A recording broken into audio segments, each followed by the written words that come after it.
नमस्कार, मैं विजयलक्ष्मी, सहायक आचार्य राजनीति विज्ञान, गौरी देवी राजकीय महिला महाविद्यालय अलवर। और आज हम इस वीडियो में कतिपय अरब इज़राइल शांति वार्ताओं एवं समझौतों के बारे में जानेंगे। 1973 के अरब इज़राइल युद्ध के बाद अमेरिका ने पश्चिम एशिया समस्या का हल करने के प्रयत्न तेज कर दिए, क्योंकि तेल कूटनीति के कारण अमेरिका की अर्थव्यवस्था पर काफ़ी गहरा प्रभाव पड़ रहा था। इसके माध्यम से इज़राइल और अरब राज्यों के मध्य समझौता करने हेतु प्रयत्न किए गए। 1974 में इज़राइल और सीरिया में समझौता हुआ। 5 जून 1975 को मिस्र के राष्ट्रपति अनवर सादत ने स्वेज नहर को पुनः अंतर्राष्ट्रीय आवागमन के लिए खोल दिया, जिससे स्थिति में काफ़ी सुधार हुआ।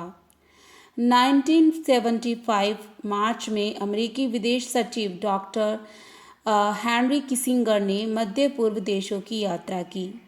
मध्य पूर्व शांति समझौता करने के लिए ये उनकी 11वीं यात्रा थी। उनके प्रयासों से मिस्र इज़राइल के बीच सिनाई प्रायद्वीप पर एक समझौता हो गया। सिनाई समझौता सितंबर 1975। किसिंगर की यह कूटनीति ढरकी कूटनीति शटल डिप्लोमेसी कहलाती है। इज़राइल के प्रधानमंत्री बेगिन ने मिस्र के राष्ट्रपति अनवर सादत को यरूशलेम आने का निमंत्रण दिया। 19 नवंबर 1977 को राष्ट्रपति सादत ने यरूशलेम की ऐतिहासिक और साहसिक यात्रा की। इज़राइल आने वाले वे प्रथम अरब नेता थे। इज़रायली संसद को संबोधित करते हुए राष्ट्रपति सादत ने पश्चिमी एशिया में शांति स्थापित करने हेतु 5 प्रस्ताव भी रखे। इस्लामिया वार्ता 1977। अमेरिकी राष्ट्रपति जिमी कार्टर ने इज़रायली नेताओं को वास्तविकता समझने की सलाह दी और वार्ता द्वारा झगड़ा तय करने का सुझाव दिया। इस पृष्ठभूमि में 25 दिसंबर 1977 को इस्लामिया मिस्र में इज़राइल के प्रधानमंत्री बेगिन मिस्र के राष्ट्रपति अनवर सादत से मिले। इज़राइल का दृष्टिकोण थोड़ा नरम हुआ और वो कुछ रियायतें देने के लिए भी तैयार हुआ। मिस्र ने इज़राइल के अस्तित्व को मान्यता दी और इस दृष्टिकोण का विकास हुआ कि समझौता ही युद्ध का विकल्प है।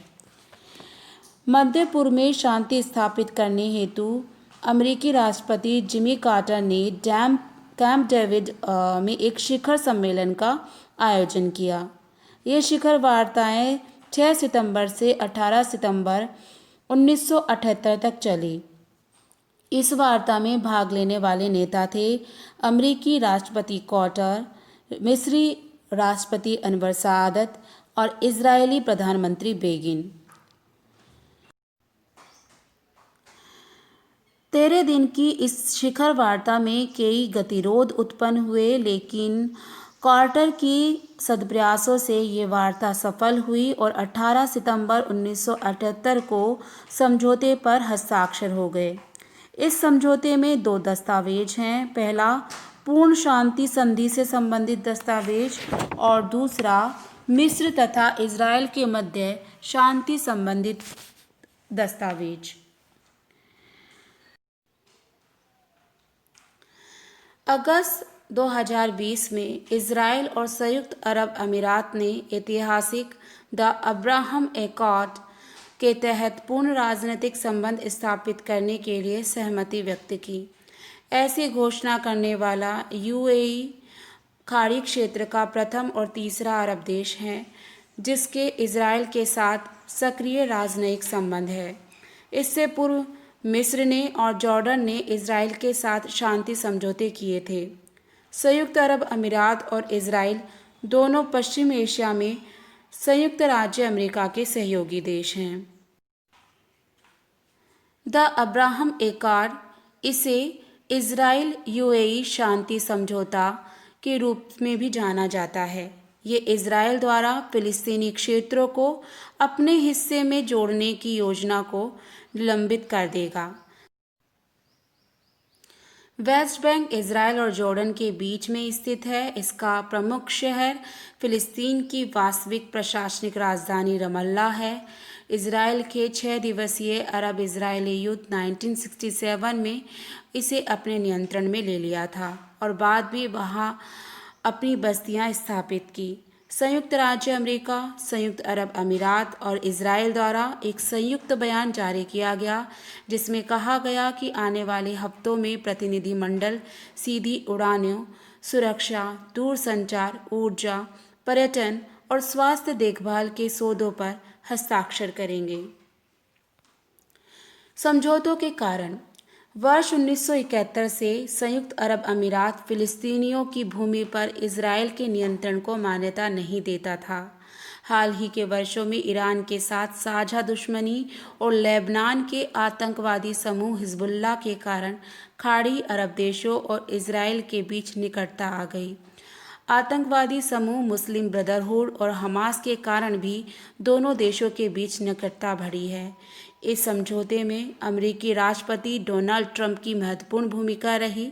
महत्वाकांक्षी डोनाल्ड ट्रंप कहीं ना कहीं मन में ये चाहत थी कि उनको नोबेल पुरस्कार मिले। हालांकि वो नोबेल पुरस्कार के लिए नामित भी हुए लेकिन वो उसे मिल ना सका। डोनाल्ड ट्रंप ने इज़राइल और यूएई की कई गुप्त वार्ताओं की पृष्ठभूमि भी तैयार की। अरब इज़राइल के लिए यह बहुत महत्वपूर्ण समझौता है। क्योंकि यूएई इज़राइल के साथ राजनयिक संबंध स्थापित करने के मामले में तीसरा अरब देश और खाड़ी क्षेत्र का पहला देश है। इससे पूर्व दोनों ही देशों के संबंध संघर्षग्रस्त रहे थे। वर्ष 1948 में यहूदियों ने स्वतंत्र इज़राइल की घोषणा कर दी थी और इज़राइल एक देश बन गया था, जिसके कारण आसपास के अरब राज्यों जिसमें मिस्र, जॉर्डन, इराक, सीरिया ने इज़राइल पर आक्रमण कर दिया। युद्ध के अंत में इज़राइल ने संयुक्त राष्ट्र की विभाजन योजना के आदेशानुसार प्राप्त भूमि से भी अधिक भूमि पर अपना नियंत्रण स्थापित कर लिया था। इसके बाद दोनों देशों के मध्य संघर्ष तेज होने लगे। 1967 में प्रसिद्ध 6 डे वॉर हुआ, जिसमें इजरायली सेना ने गोलन हाइट्स, सिनाई प्रायद्वीप, वेस्ट बैंक और पूर्वी यरूशलेम को भी अपने अधिकार क्षेत्र में ले लिया था। इसके बाद अरब देशों ने खार्तूम में बुलाई बैठक में 3 नकारात्मक सिद्धांत 3 नोज़ का प्रस्ताव पेश किया, जिसके अंतर्गत इज़राइल के साथ कोई शांति संधि नहीं, इज़राइल के साथ कोई वार्ता नहीं और इज़राइल को किसी प्रकार की मान्यता नहीं का प्रावधान था। लेकिन ये सिद्धांत लंबे समय तक नहीं चल सका और 1979 में मिस्र और जॉर्डन ने वर्ष 1994 में इज़राइल के साथ शांति समझौता कर लिया। अरब देशों और इज़राइल के बीच पुरानी शत्रुता अब समाप्त हो गई है। सऊदी अरब और यूएई जैसे सुन्नी जनसंख्या वाले अरब देशों ने पिछले कई वर्षों से इज़राइल के साथ संपर्क स्थापित किया है।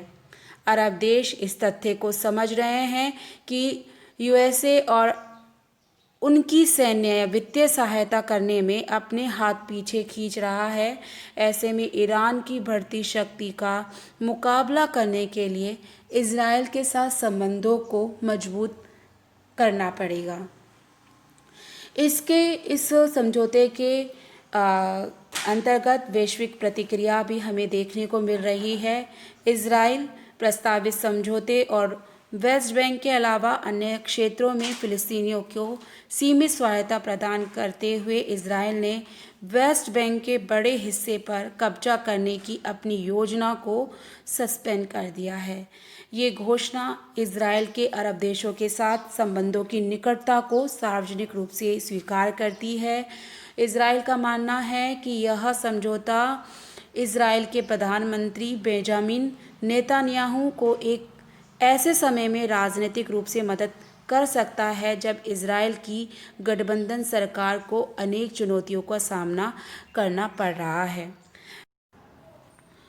उधर फिलिस्तीनी इस्लामी राजनीतिक संगठन हमास ने घोषणा करते हुए नकार दिया कि यह सौदा फिलिस्तीनियों के हित में नहीं है।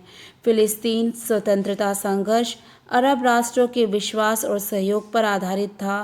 प्रस्तावित समझौते को फिलिस्तीन के लिए एक जीत और हार दोनों के रूप में चिन्हित किया जा रहा है। इस समझौते को नवंबर में संयुक्त राज्य अमेरिका में होने वाले चुनाव से पहले राष्ट्रपति डोनाल्ड ट्रंप की एक राजनीतिक जीत के रूप में माना गया। हालांकि राजनीतिक विशेषज्ञों का मानना है कि डोनाल्ड ट्रंप के प्रयास न तो अफगानिस्तान के युद्ध को समाप्त करने में और न ही इजरायल और फिलिस्तीनियों के बीच शांति लाने में अभी तक सफल रहे हैं। वाशिंगटन में यूएई के राजदूत के अनुसार इजरायल के साथ ऐतिहासिक शांति समझौता कूटनीतिक जीत है और इसे अरब इजरायल संबंधों में एक महत्वपूर्ण अग्रिम के रूप में माना जाना चाहिए। और भारत ने शांति समझौते का स्वागत किया। रणनीतिक विशेषज्ञों के अनुसार इजरायल और संयुक्त अरब अमीरात दोनों भारत के करीबी मित्र देश हैं। ऐसे में भविष्य में इस्लामिक देशों के संगठन ऑर्गेनाइजेशन ऑफ इस्लामिक कोऑपरेशन में कश्मीर का मुद्दा हमेशा के लिए समाप्त हो सकता है।